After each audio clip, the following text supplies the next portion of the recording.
croiser du bois? Mon fils repose en paix, m'ont déclaré les prêtres. Mon histoire. C'est l'histoire d'un miraculeux, un homme avec un bon cœur, très sociable, vivant à Bruxelles. Il a connu le Seigneur Jésus-Christ et le servit dès son jeune âge. Il a passé toute sa vie à aider les autres en accompagnant les immigrés dans leur démarche de régularisation et en leur portant des aides sociales. Il a accompagné des jeunes sportifs, footballeurs et ceux des arts martiaux afin de promouvoir leurs talents. Il a produit des artistes musiciens et il portait son soutien financier et matériel à l'église Corps du Christ. Tout d'un coup, sa vie bascula. Tout s'est arrêté. À mon arrivée en Europe, j'étais en bonne santé. Puisque j'ai pratiqué les sports, je peux dire, durant toute ma vie. Depuis mon enfance, tout ça, jusqu'à mon arrivée en Europe, donc j'étais en bonne santé. Après une période, j'ai fréquenté une église catholique à Maastricht. Et là, j'avais l'habitude d'aller rencontrer les prêtres chaque mercredi. Alors, un mercredi, j'étais parti. Tous les mercredis que je passais, ça se passait très bien. Il y avait un mercredi, à mon arrivée à l'église, à l'endroit habituel où on s'est rencontrés, les prêtres n'étaient pas là. Et je me posais des questions parce que d'habitude, si j'arrive, il était toujours là, à l'heure et tout. Les mercredis là, il n'était pas là. J'étais là, attendre pendant plus de 45 minutes. Là, je me suis dit non, peut-être qu'il doit être dans... Vous savez, l'église catholique, il y a beaucoup de couloirs à l'intérieur. Je partais dans des couloirs là pour aller les chercher. Et comme par hasard, je me suis retrouvé dans un coin où il y avait une chapelle et je l'avais vu dedans, j'avais vu le prêtre dedans en train de prier. Il était bien concentré, mais j'étais étonné de le voir dans la chapelle là où il était. Il y avait une crucifix. Et le crucifix là, il y avait un Jésus noir. Moi aussi j'étais étonné parce que depuis ma naissance, je n'ai jamais vu ou entendu que Jésus était noir. Mais j'avais vu, je l'avais trouvé en train de prier avec un crucifix dont il y avait un Jésus noir. Quand j'avais la chair de poule, je suis rentré rapidement là où on s'est rencontrés, tout ça. J'ai commencé à intercéder du fond du cœur, commencé à chasser des esprits et tout. Après quelques temps, après quelques minutes, je l'avais vu. Il venait vers moi et, en souriant, directement, sans que je lui demande, il avait commencé à s'expliquer. Et que je ne sais pas ce que tu crois, monsieur Luyambola, en fait, si tu n'es pas au courant, mais moi je te tiens au courant que Jésus-Christ était noir, tout ça. Je l'avais demandé, Jésus-Christ était noir comment? Moi, je suis, donc il y a longtemps que je suis, je suis chrétien, je connais aussi la Bible, mais je n'ai jamais entendu que Jésus-Christ était noir. Après il m'avait dit non, il partait souvent dans la forêt avec ses fidèles pour le pèlerinage. Et d'habitude, quand ils partaient dans la forêt, ils avaient l'habitude de s'asseoir en bas d'une grande arbre. L'arbre, c'était à peu près comme, je peux dire, un baobab. Alors un jour, ils étaient partis, arrivés là-bas, ils avaient trouvé, donc il y avait une grande pluie, et il y avait des tonnerres et tout, et le tronc de cet arbre était déchiré. Et la croix là avec Jésus-Christ noir, était sorti dans le tronc de cet arbre-là.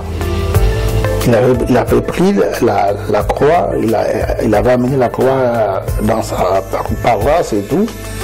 Et depuis ce temps-là, quand il avait des problèmes de sujet de prière pour les fidèles qui étaient malades et tout, qui avaient des problèmes, quand il priait avec le crucifix, avec Jésus blanc, donc il n'y avait pas de miracle, il n'y avait pas de solution, il n'y avait pas de guérison et tout.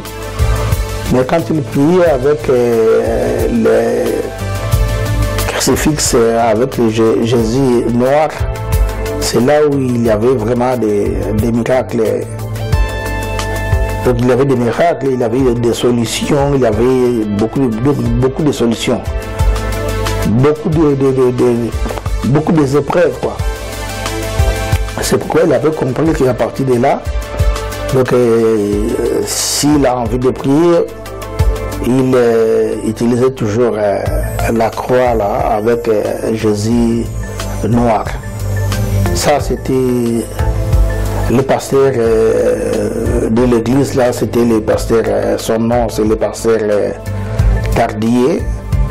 Il était hollandais mais d'origine française. Son église, c'est la plus grande église, catholique de Maastricht. Et une période d'un coup comme ça, j'étais à la maison, je me sentais pas bien, je sentais des vertiges et ensuite derrière ici, donc j'avais une douleur insupportable. On dirait que la tête avait envie de s'éclater, des trucs comme ça.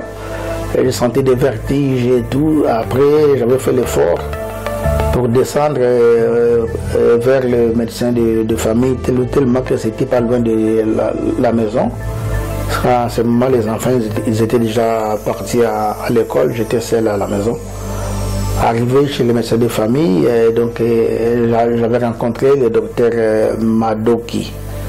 Et le docteur Madoki m'avait dit non, monsieur, si tu étais venu avant 3 mois, ça allait être une bonne chose, quoi. Maintenant, tu es venu en retard de 3 mois, donc il n'y a plus moyen de faire quelque chose. Mais quand même, il m'avait envoyé à l'hôpital Saint-Pierre.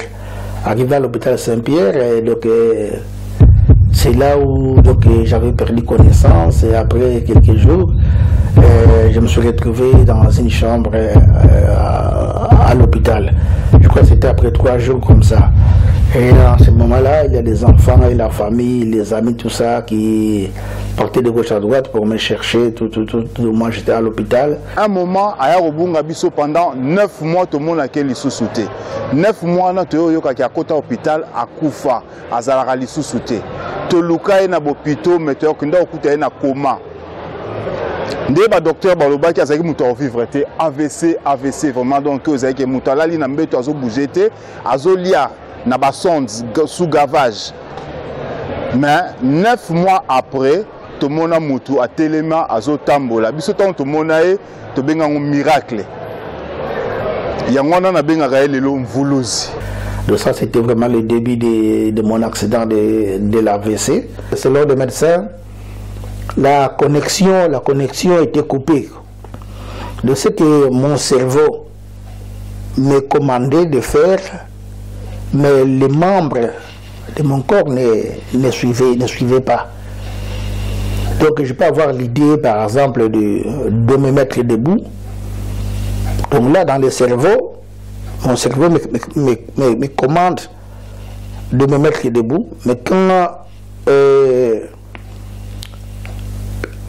pour mettre en pratique ce que le cerveau me commande, donc je ne parvenais pas. Parfois j'ai l'idée de prendre quelque chose quelque part. Tu vois, dans le cerveau, je vois la chose à côté de moi. Par exemple, un bic. J'ai l'idée de prendre le bic, mais tu vois, quand je veux mettre mon bras pour prendre le bic, donc les bras ne fonctionnaient plus. Au début, le médecin ne parvenait pas à découvrir exactement ce que j'avais. Il savait seulement que j'avais un problème de santé, mais pour découvrir réellement la maladie, donc ça c'était après à peu près 7 mois. 7 mois, là on m'avait déjà fait 25 examens et ils ne trouvaient pas la maladie. Au 26e examen, c'est de là qu'ils avaient trouvé que j'avais l'AVC. Et à partir de ce 26e examen, après je crois 2-3 jours, là ils avaient commencé à me donner les comprimés, les médicaments. Mais avant, ils ne me donnaient rien du tout. Donc voilà un peu, ça c'était le début. Et de là, donc j'avais totalisé à peu près 9 mois, j'avais perdu connaissance quand j'étais dans le coma. Mais Dieu m'avait fait grâce, dans le coma, tout ce que les médecins disaient, tout ce que les visiteurs qui venaient me rendre visite, tout ce qu'ils disaient, donc je les entendais très bien. Il était vraiment dans le coma, dans l'état vraiment inquiétant. J'ai beaucoup pleuré, Alberto, on ne pensait pas qu'on allait encore se rencontrer comme ça et parler encore de nos projets, de notre association, de toutes les activités que nous vivons aujourd'hui. On peut dire vraiment que Dieu est grand.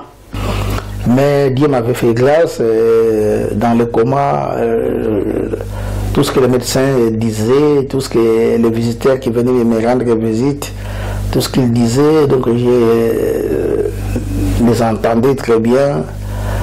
Et je me souviens que les médecins avaient dit, ils étaient venus, je crois qu'ils étaient à 4, j'entendais leur voix. Ils avaient dit que donc, il n'y a plus moyen de faire quelque chose.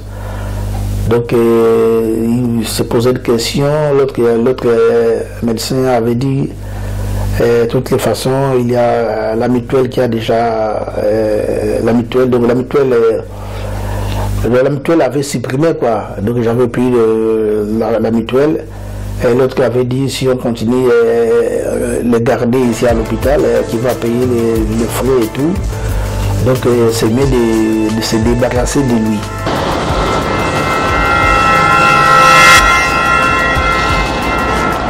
Lui, c'est Alberto Luyambula. Comme indique son nom, débarrassez-vous de moi. Il vient de se débarrasser de la mort suite à une attaque d'AVC qui l'emmena dans un coma artificiel, entubé et ventilé pendant 9 mois, puis déclaré mort. Donc c'est mieux de se débarrasser de lui.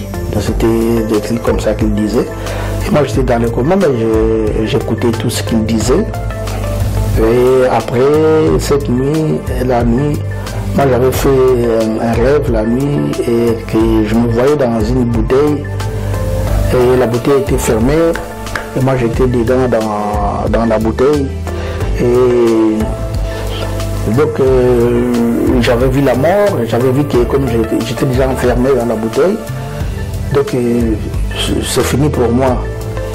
Et j'avais l'idée, avant de partir complètement, j'avais l'idée de faire une dernière prière. Et je voulais prier, mais la voix ne sortait pas. Donc je ne pouvais pas parler, tout ça. Mais je littais toujours, je souffrais dans la bouteille. C'était vraiment une souffrance insupportable. Mais à la fin, comme je littais, à la fin, Dieu m'avait fait grâce. La voix était sortie. Au dernier moment, la voix était sortie. La phrase qui était sortie, c'était au nom de Jésus. Nazaka na esengo ya komona mutu oyo batinyo sotu bandima kite ki akoza la vivant lelo le 6 août 2019 vieux Alberto Jadi, tout le monde est bien qui non vieux à mais c'était na vie mais Dieu a toujours vivant et puis en forme par rapport à batinyo sur la AVC. Si vous ne croyez pas de quoi notre Seigneur Jésus-Christ est capable, voici la preuve de sa main puissante. Cette sortie n'est pas comme les autres. Après s'être battu avec la mort dans le coma, il sortit vainqueur après 9 mois. Le voilà de retour à la rencontre de ses proches afin de revivre cette ambiance conviviale qui offre la vie car la vie est belle.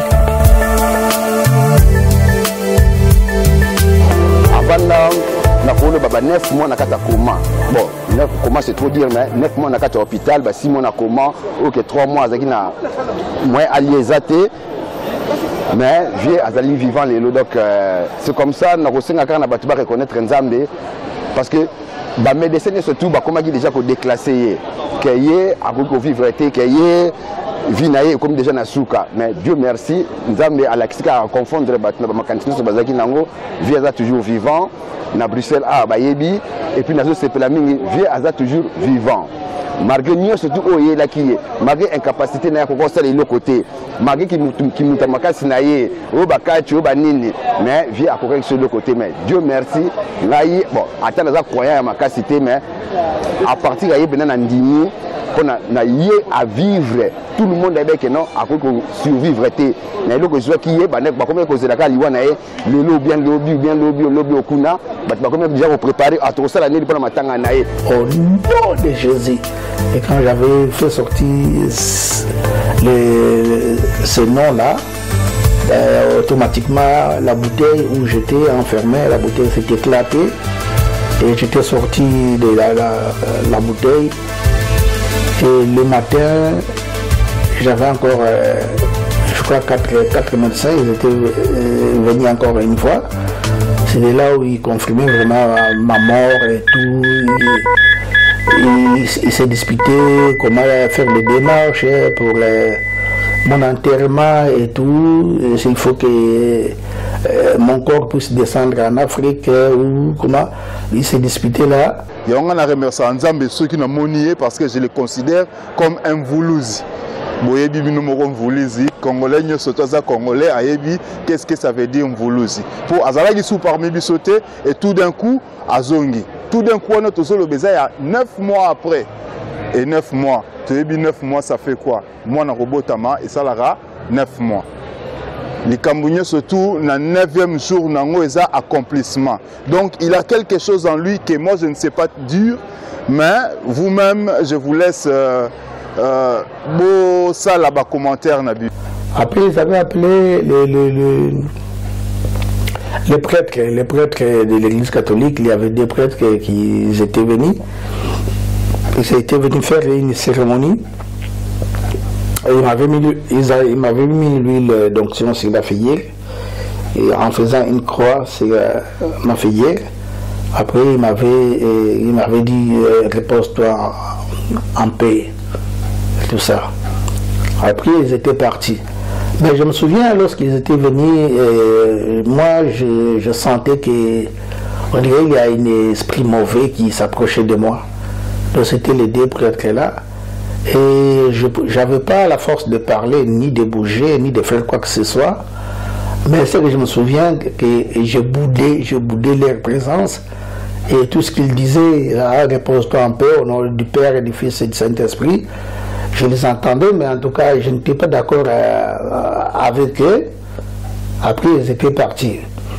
Et cette nuit, il y a une femme, une infirmière, qui venait de temps en temps voir si j'avais rendu l'âme.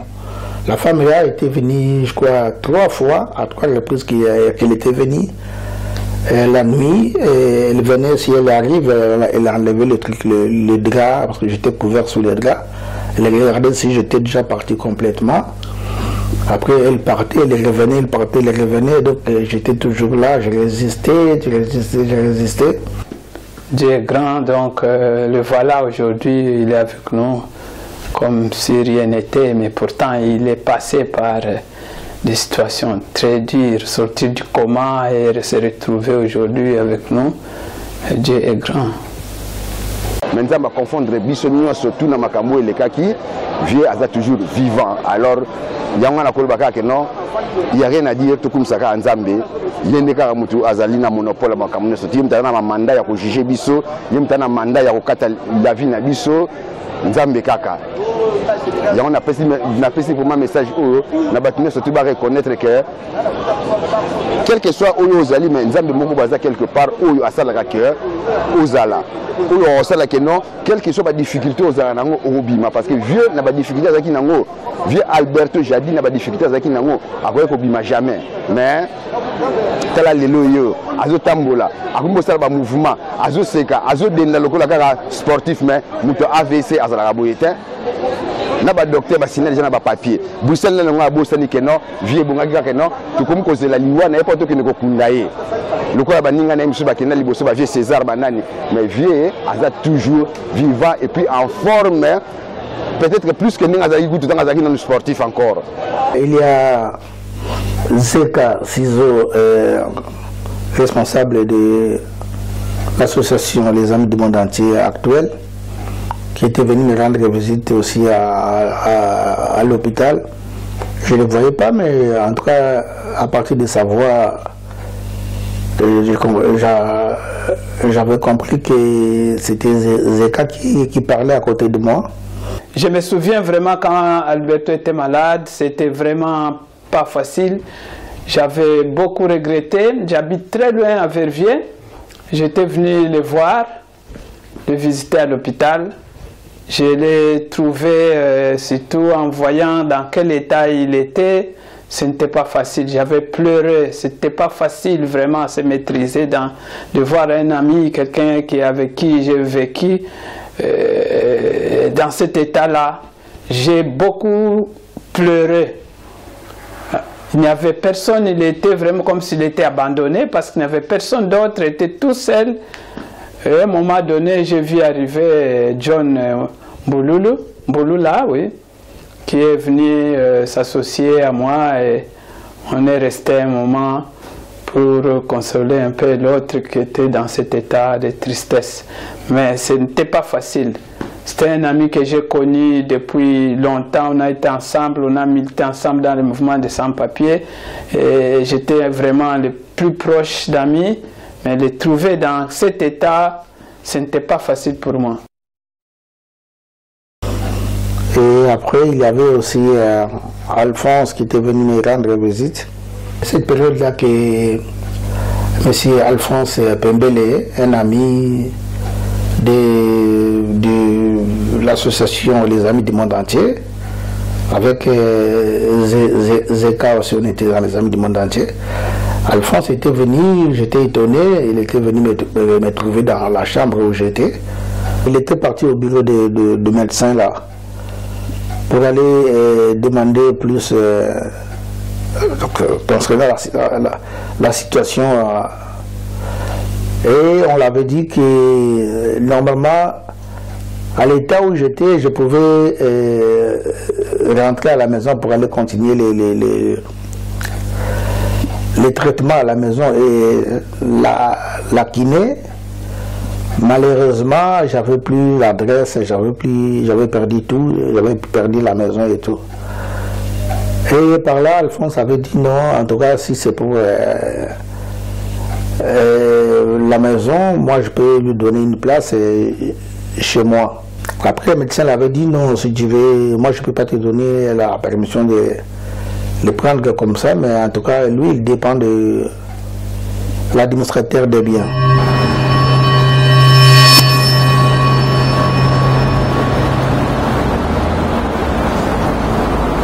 Donc j'étais étonné un jour, j'avais vu Alphonse, et Alphonse, quand il parlait, je l'entendais, j'écoutais tout ce qu'il disait. Il disait non, Alberto, je suis venu te chercher, à partir d'aujourd'hui, tu vas aller vivre chez moi, tu vas aller continuer ton traitement à la maison, chez moi à Cour Saint-Étienne. Moi j'écoutais tout ça, il était parti au bureau discuter avec le médecin. J'ai eu le plaisir de rencontrer monsieur grâce donc, à la pharmacie. C'est quelqu'un qui a énormément de courage parce qu'il a eu un parcours très difficile, mais il n'a jamais abandonné, il s'est battu jusqu'au bout.